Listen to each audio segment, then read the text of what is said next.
Hello Anashe. This is the 40th week of YouTube Pagan Challenge. And yes, I'm a little bit behind.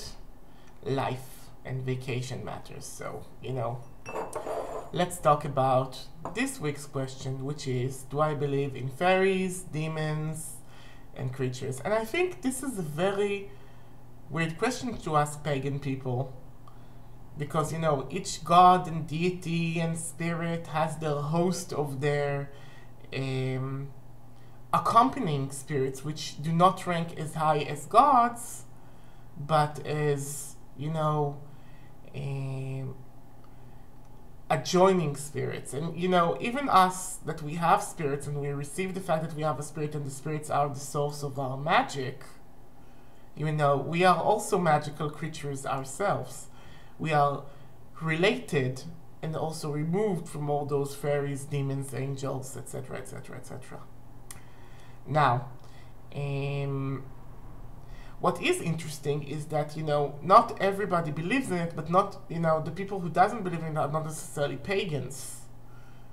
You can have like magicians and witches that are not pagans. Like for instance, Philip Cooper in his amazing book Basic Magic doesn't believe in spirits, doesn't believe in deities, doesn't believe in all of those things. He believes that those are basically aspects of our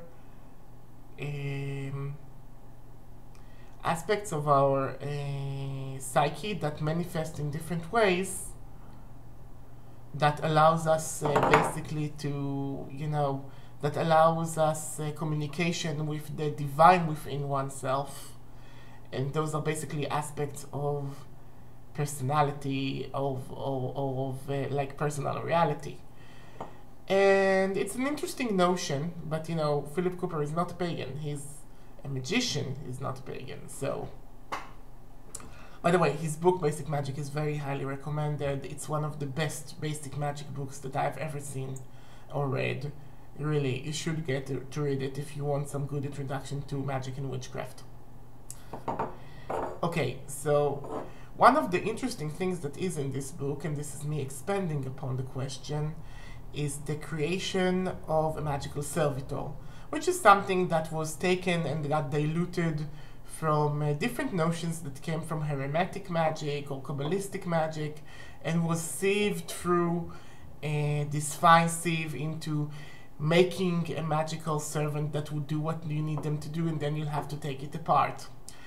And it's very much relying also on the legend of the golem, which is, by the way, a very funny thing, because a week ago I have been to the golem synagogue in Prague, and I've been there with my friend, and we saw the ladder to the Gniza, and of course it's closed and locked, and nobody could go in there.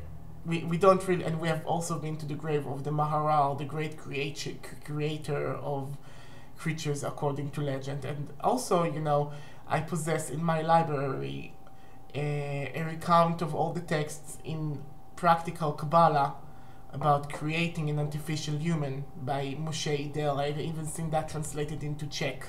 I don't know if it has been translated into English, but it would be weird if it didn't. So, I have been to the place of Western, I've been to the Western Mecca of creating artificial humans or artificial spirits.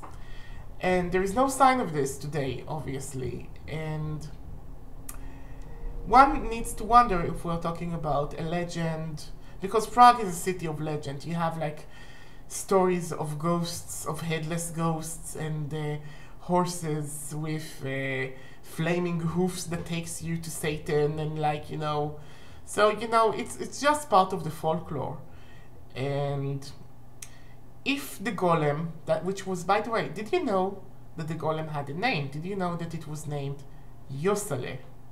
Yes, it had a name. It was basically like Joseph, Yosele, probably like as a joke for the fact that the Jewish quarter was called over, the Yosefov quarter after the son of Maria Theresa, Emperor Yosefov, the emperor of the Austro-Hungarian Empire, allowed the Jews to come back to Prague because they were basically banished from the Austro-Hungarian Empire by his mother.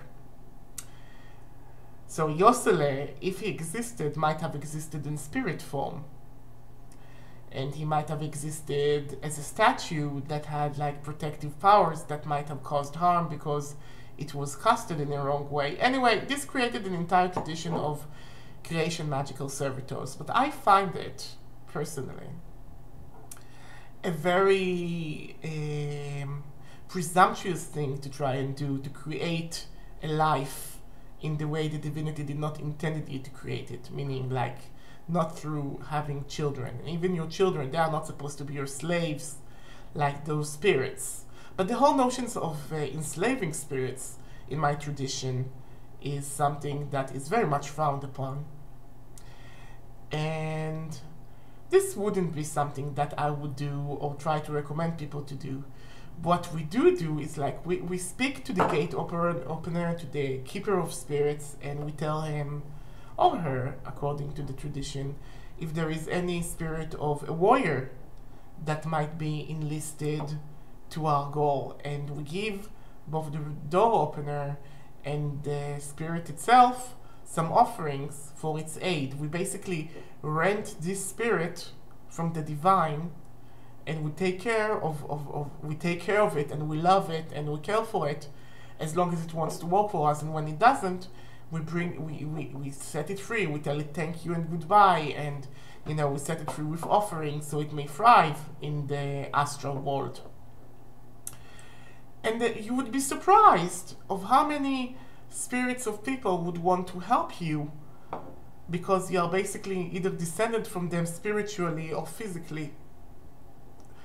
But this is part of, people would label it many times as necromancy, and would make it something that is unwanted or something that should not be used.